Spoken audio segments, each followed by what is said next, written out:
What's up, y'all? This is Jeffery at Jeffery TV coming to you live on Memorex. And one thing I want to start today off by saying is I love being old. I may have said this before, but I hope to say it in a different context.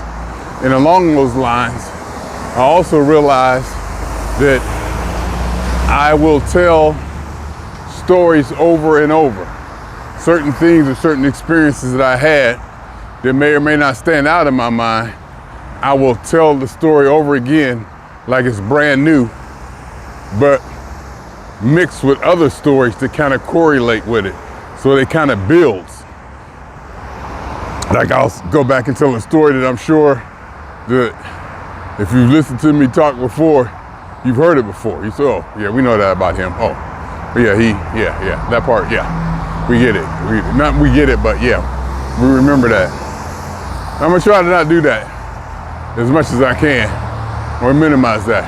I just want to fine tune the whole process of doing this. Cut out a lot of fat, basically. I want to cut out a lot of fat to make it more streamlined.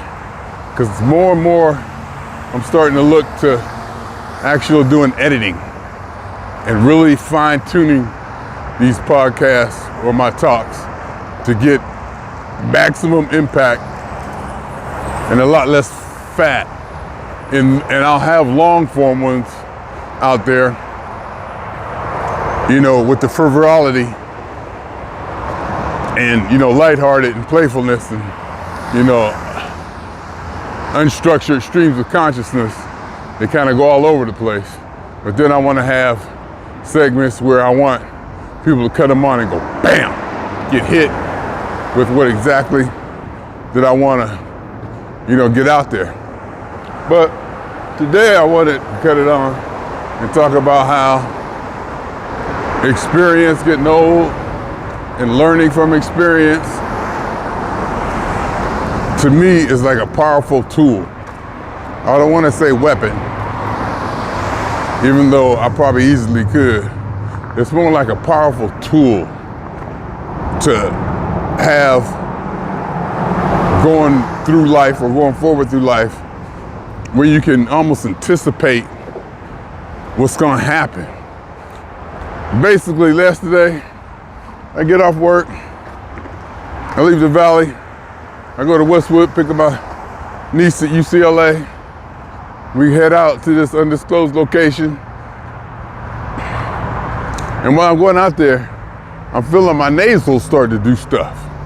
I'm feeling my nasals starting to tingle just a little bit. And there was a time where I wouldn't have recognized that. I wouldn't have recognized that tingle until it got much worse. Now, at the very beginning, when I could more and more, I'm starting to feel it. I'm more sensitive to it. You know, I feel a little bit of postnasal drip, if that's what it's called. You know, a little bit of stuff in my throat. And I'm like, well, and I know something's coming. So yesterday we riding back, and I'm like, I should take a Claritin, because I was starting to feel it. I was like, I should take a Claritin. And, ooh. And next thing you know, my wiper goes, because I got automatic wipers.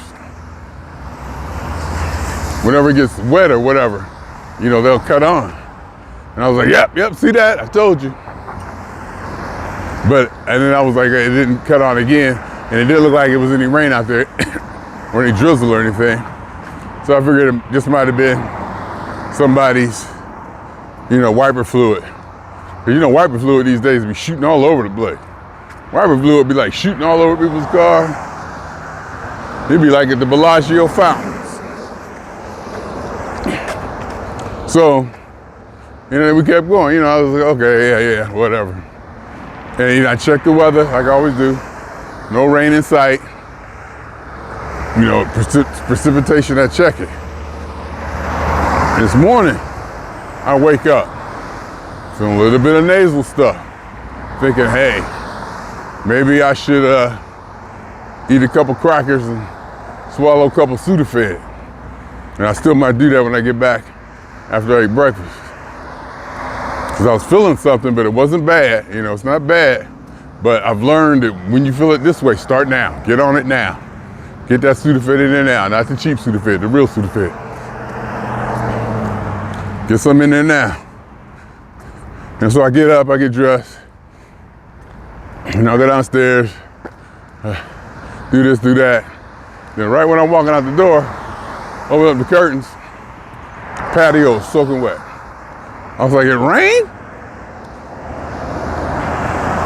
I was like, I knew it. I knew it. I knew it. I knew it. I said, is it rain? Because it did look like it was raining, and I didn't hear any rain. But it was like really drizzly. It's really gray out here. You can already see how gray. And it's really drizzly too. You'll see how gray it is. You know, this is California. It's supposed to be blue skies and sunshine. You can see it definitely ain't that. You can see it's a little bit wet out here too. In fact, it was kind of drizzling to a point that where it made me question, should I be going out in this thing? But I want to get it done. I got to stay on the mission. I want to get it done. I'm fighting that battle. I'm fighting that weight battle. You know, I have my slips now and then, or my breakdowns. But I try to get out there. I haven't missed a, 10,000 step day in a while. And when I'm working, I usually get 16,000 steps. It's these off days that I'm concerned about. And I'm feeling my stuff, my nasal's doing stuff in the back of my throat. You know how you want to suck down some mucus or phlegm or whatever you want to call it. I can feel it going on. So when I came downstairs and I looked out there and it was drizzly and wet and the ground was wet, I was like, I freaking knew it. I was like, I freaking knew it. And it made me proud. It made me happy. It made me feel good that, I guess, not just that it validated what I have been speculating or what I've been thinking, what I've been speculating, but it actually is going to give me some insight into what's happening and getting this thing fixed or treated. Because now, I've said every time before it rains, I'm like, I knew it. I didn't have to prove it to myself. I knew it a long time ago. But, when it just happens again and again, this one just got me because I'm like, I had no idea it was raining. But I could tell people it was raining before it rained. I could tell you it's going to rain before it rained. And I love that about getting older, experience, and life, and being 61 years old, the resources and knowledges and capabilities I've accomplished to have in my toolbox going forward. Like I said, I wouldn't want to go back to being in the 20s. I wouldn't want to be in my 20s. I wouldn't want to. I go back to 30. 30 is about as far as I go back. I like my 30s. And of course, if I can go back and do my 20s all over again, which I really don't like to think of it that way. I don't think of it as going back and doing your 20s all over again, because if you go back and do them all over again with the knowledge you know now, that's not even fair or realistic. That's not even a good what if. That's just ridiculous. I mean, it'd be so ridiculously, quote unquote, easy or different, or almost be manipulative, deceiving, almost. But if I can go back to my 30s, go back to being like 30, and start there with the same knowledge and basically the same experience, the same understanding, and go again, I would go to 30. I wouldn't go to 20s. I wouldn't go to 20s. Because 30s, the things started to turn. I was like, oh, hey. And 40s, and I'm like, oh my God, I'm gonna be 50. 50s came and got better. By the time 60s came, I wasn't worried about it. Like, come on, baby. My name is Jeffery Scott Mitchell. I know what's up. So I'm like 61 years old. I'm old. I might need to start to realize that I'm old too, because I don't feel like it. I don't. I think I might be in the best shape of my life. I might be in the best shape of my life, though I've been more physically capable, had more energy, more power, more stamina when I was younger. I don't know if conditioning is the word, whatever. But what I am now, I think probably could be the best shape. It's probably not, but you know what I'm saying. It's probably not, but you know, because back when I was younger, I was drinking, I was smoking, and I was eating stupid, wasn't exercising. But there was a time in my 30s when I lost a lot of weight, and I was working out, well, I was walking, jogging or whatever. I'm not a workout person. I'm not regiment 1, 2, 3, 4, 1, 2, 3, 4, 1. No, that's not me. Calisthenics or workout or routine, that's not me. I gotta see and do, experience, do something, you know. I gotta be in an endeavor, an ever evolving endeavor. Sometimes it's hard for me to even get on the exercise glider. Like when it's raining, I need to do something on the inside. It's even hard for me to stay on there for 20 to 30 minutes. But even though I can do it now. Because it's not enough going on. You know, people say put the TV in front of you, do this, do that. I get out here, I walk. I love just walking. So many things you can see, the stimulation. And I said before, you know, there's a physical aspect to it and there's a mental aspect to it. And one of the things I really like is that I'm getting comfortable and used to just being outside, just coming outside and being outside. You know, just being outside. Because it was a time I could be in my apartment for 2 straight days and not come out at all. I don't think I can do that anymore. And things have opened up. I guess you could say my life or whatever, the experience has been opened up. I guess you could put it that way. But the whole point comes back down to being able to learn from my experience and use it to my advantage, be aware of opportunities, upcoming opportunities, to alleviate and avoid threats based on, I know when I do this happens. So it's probably best I don't do that. And I love it. I love it. There's definitely a been there, done that aspect to it. And in that, been there, done that, there's a comfortability that you get that is also can be a plus. Where you've been there, done that, like going to Vegas. I've been to Vegas so many times. It's like, it's nothing. You know, well, here we go. You know, Vegas, I know the route, don't even gotta map it or anything. And it's nowhere to go. And in doing that, it takes some of the tension and stress off the trip. Anything you've done before. And not only that, it takes tension and strength off the trip. Those are less things that you have to focus on, which opens my mind up to be aware of other things around me. I don't gotta be constantly looking at the map. So that opens me up to see other things around and take advantage of other stuff that may be happening. You know, like leaving, when to leave, how much time. You know, just certain things when I get downtown, Vegas, where stuff is at. Go here, go there, go to my CVS, go to my Walgreens, get my drink, hotel room, refrigerator. You know, it's a routine that makes life easier. Even though it may make it not boring, but it takes some of that out. That been there, done that. There's a benefit to it. So we're going to Vegas today. I wanted to get up and get my steps. I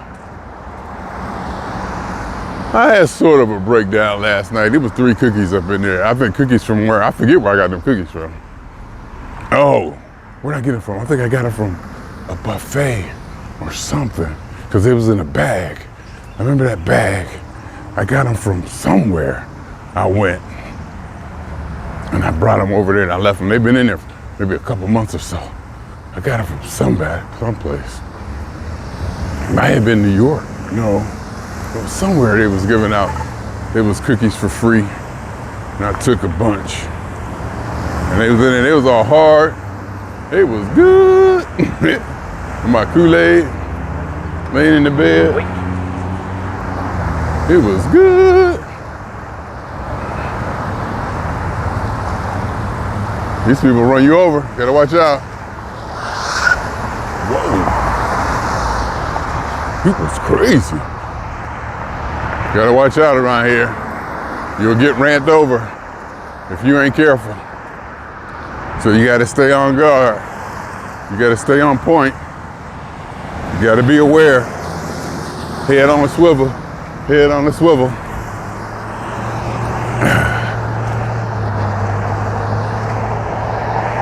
What was I saying? Oh yeah. I forget what I was saying. I got them cookies from somewhere. I forget where I was. Because I remember the bag. And I remember, I'm like, oh yeah, can I get some more? Something. But anyway, it was a Ziploc bag. It was like a reusable, renewable, kind of eco-friendly bag. So it was kind of fancy feeling, but it was like a, zip bag, but it was like really soft. It was like really, really soft. So it was, that was kind of, kind of fancy dancy. But it was good. I laid in bed, ate them last night. I didn't have to. I got on the scale, said 219.4 right before I went to bed. And I had them cookies next to me in that Kool-Aid. I have to eat them all. I didn't have to eat all 4 or 5 of them, but I did.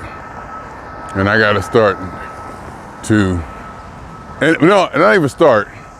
I got to be better at, but I am getting better. I'm getting better at my eating, my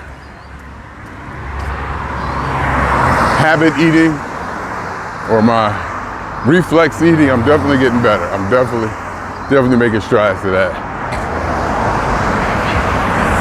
Because as I said before, I believe this, since I quit smoking nicotine, that habit is gone, has to be replaced. That stimulation. And food is the best. In fact, even I'm walking on this thing, when I started walking on this today, I'm thinking about Saturday, when I wake up tomorrow, jump in the car, and come back to the undisclosed location with like a day and a half of nothing to do. Just lay in the bed, eat and watch TV.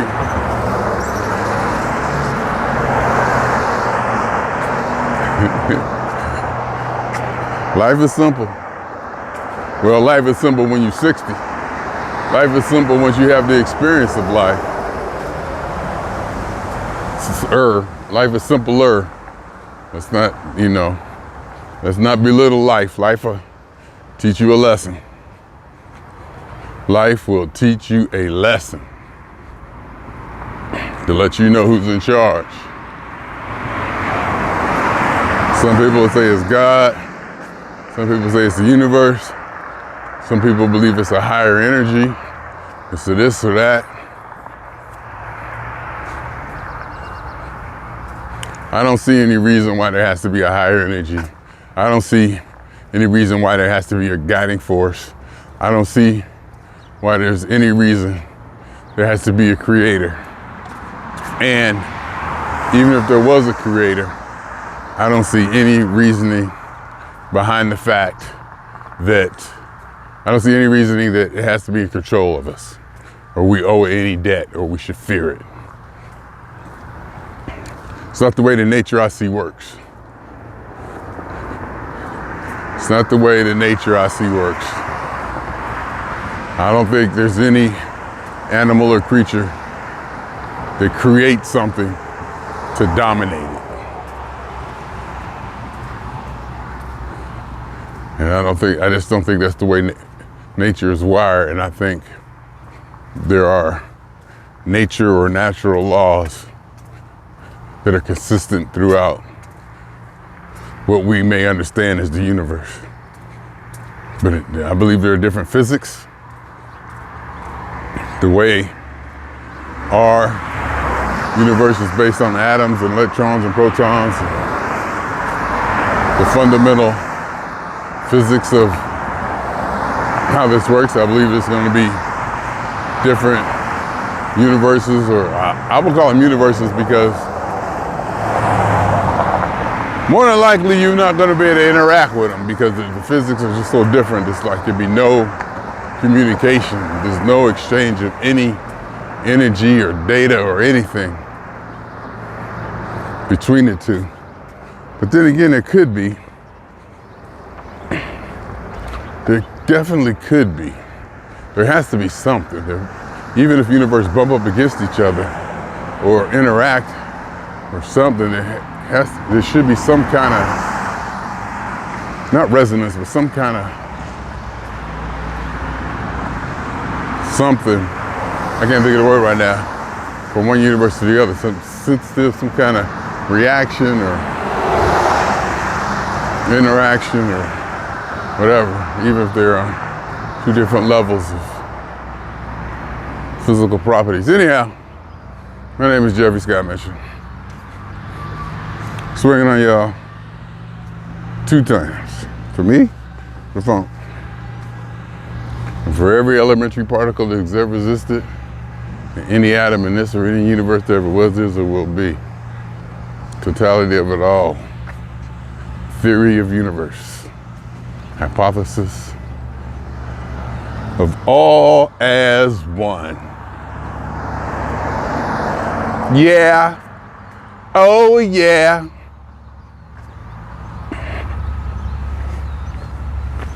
Because this is a live one. The party's a live one.